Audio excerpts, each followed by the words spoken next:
Today is Friday, March 22nd, 2024, and I have yet another project to work on.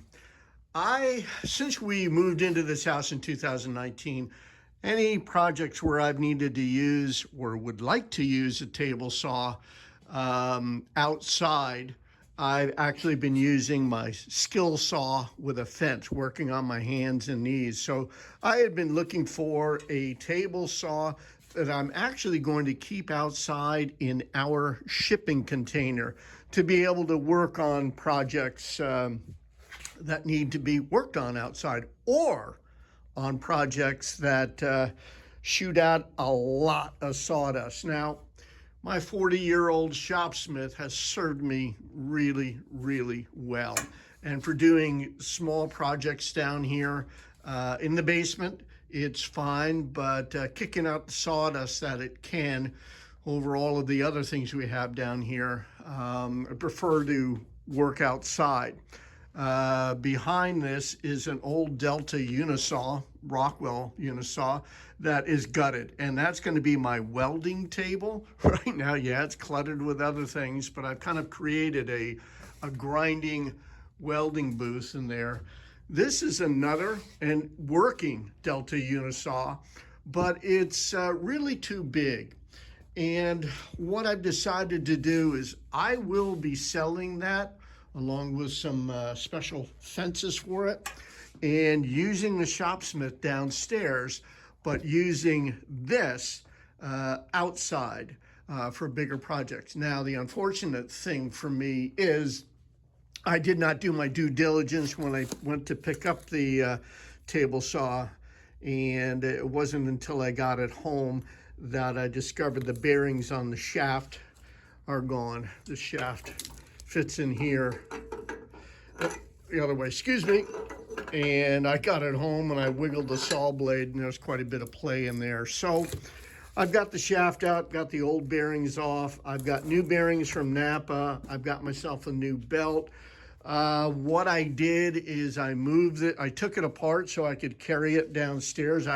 This is all cast iron, and it's why I wanted it. Most of your more modern table saws are stamped steel, and these wings here are cast iron and cast iron top. So it's very rugged, has a lot of mass to it, but to carry it down these stairs, actually I slid it down the stairs. You can see where I took a chunk of wood off. But fortunately, if you remember, I had set up that chain fall a couple of years ago, and I was able to lift it up in the air and get the sawhorses underneath it. So what I am going to do now is start to clean this all up, go over it with a fine-tooth comb and get it back in running order. I will probably build a new base for this. These are notorious. It does look like the table saw tipped over at one point. You can see where there's a crease here, a crack there. That's bent up. That's somebody modified there. Anyway, I'm committed. I'm happy with the saw, what I've got, but I've got to get it in working order. So that's what I'm going to do this weekend. When I start projects like this and I don't have a owner's manual or parts manual on hand, I just take a whole bunch of pictures as I disassemble the item, like this table saw, and that is a very poor design. Yeah, I just piece by piece, part by part, I took apart the table saw, or the important parts of the table saw, and began cleaning them up. That was frozen solid. Well, new bearings are installed on either side of the shaft, and I've got the quadrant back in place, or the yoke back in place. Look at that, for raising and lowering the blade. It's never moved so easily, I bet you. All right, now I got to tip it up and start to assemble it back onto the underside of the table saw base. All right, let's see if we can do this one-handed. I've already shown that that would be raising, even though you see that arbor going down, the table saw is upside down. That works beautifully. And then I've got my locking mechanism here. Unlock it, and that blade will tilt over.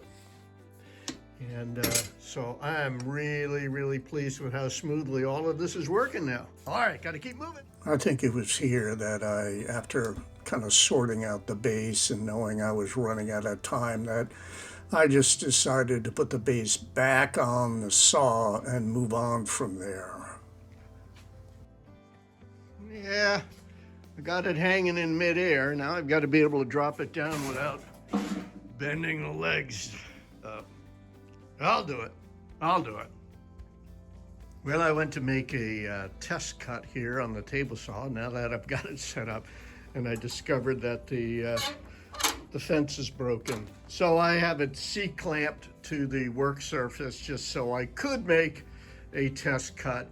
You can see the amount of dust here on the floor. It's why I want to work outside.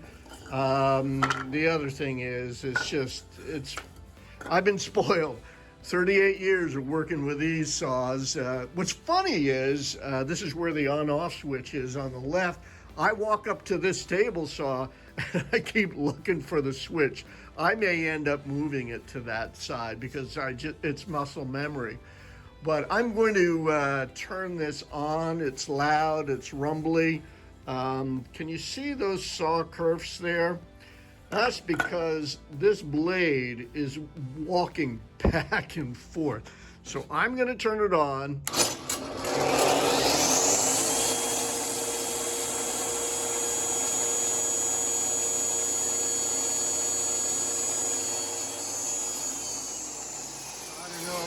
I don't know if you can see that there, walking back and forth, but I'm going to work. I've got some ideas about how to maybe fix that.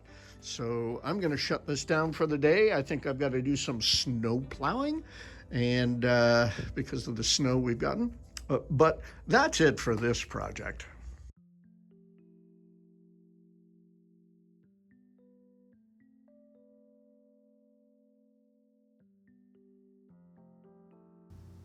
So I wanted to make a rolling base for the saw so I could move it around out in the dirt around the outside of the house. And like everything else I do, I look at all of the scrap wood or scrap metal I have on hand, and I try to repurpose it and purchase as little as I have to. Now, I did have to buy the wheels and the bolts to make the axles, but everything else is just scrap material. It's not necessarily the most efficient way to do things, but it works for me. I enjoy the challenge of it, of making something out of nothing, and I was successful in doing that here.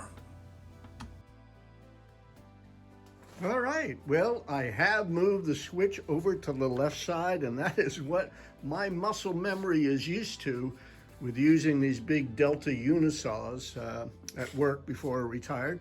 I've also added a longer cord to it, and my plan was I had made up 2 of these brackets that were designed to take a handle.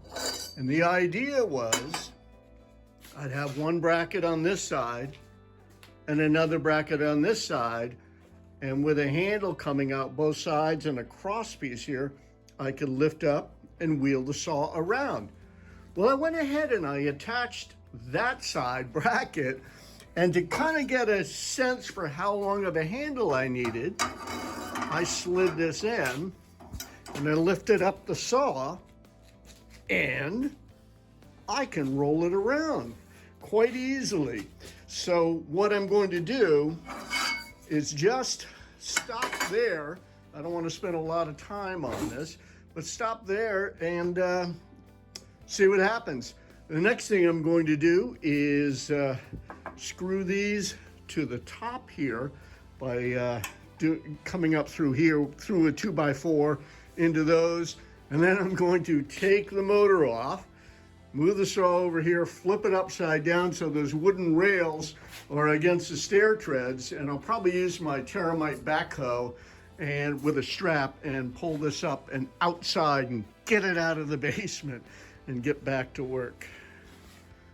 Instead of using the backhoe, I used my muscles and I hauled the table saw up the stairs.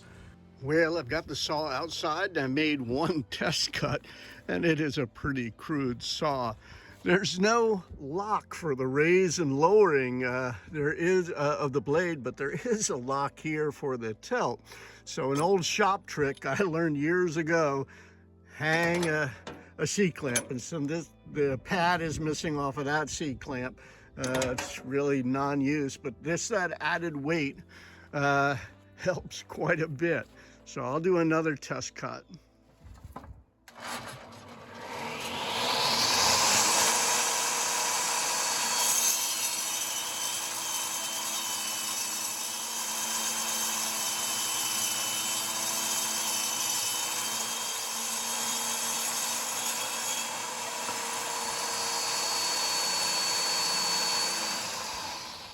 So just those two cuts made all this sawdust here on the ground.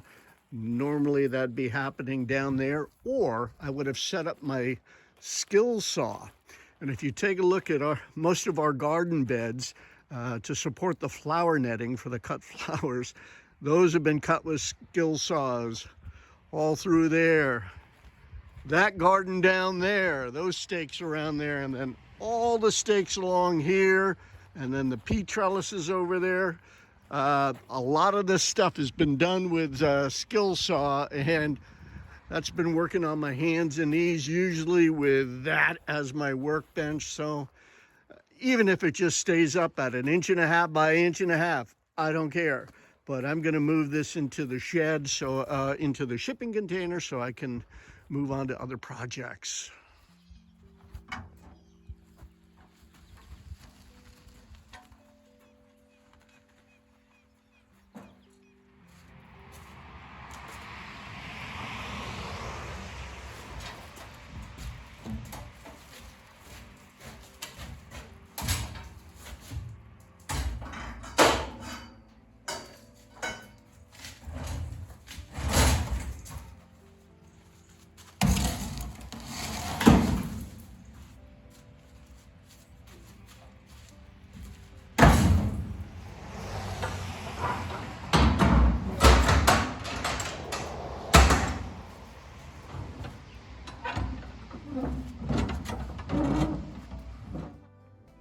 Well, after struggling with that crude Craftsman table saw, I pulled this out of the corner of my shop. I purchased this several years ago from an individual that had left a business, and he was able to take this.